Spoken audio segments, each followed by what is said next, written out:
एक बार की बात है, एक युवक अपने जीवन से बहुत निराश था। उसे लगता था कि उसका कोई मूल्य नहीं है और वह किसी भी काम का नहीं है। वह अपने गुरु के पास गया और अपनी चिंता व्यक्त की। गुरुजी मुस्कुराए और उसे एक पुरानी अंगूठी दी। उन्होंने कहा, बाजार जाओ और इस अंगूठी की कीमत पता करो, लेकिन इसे बेचना मत। युवक बाजार गया और दुकानदारों से अंगूठी की कीमत पूछने लगा।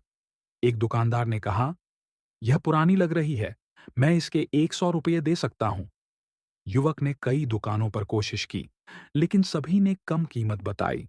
वह निराश होकर वापस गुरुजी के पास आया।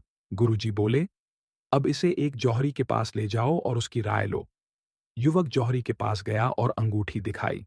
जौहरी ने कहा, यह तो बेशकीमती हीरा है, इसकी कीमत 50 लाख रुपए होगी। युवक हैरान रह गया और वापस गुरुजी के पास गया। गुरुजी बोले, देखा, सही व्यक्ति ही असली कीमत पहचान सकता है। ठीक वैसे ही दुनिया में हर कोई तुम्हारी असली कीमत नहीं समझेगा, लेकिन इसका मतलब यह नहीं कि तुम बेकार हो। खुद को कम मत आंको और अपने जीवन का मूल्य समझो।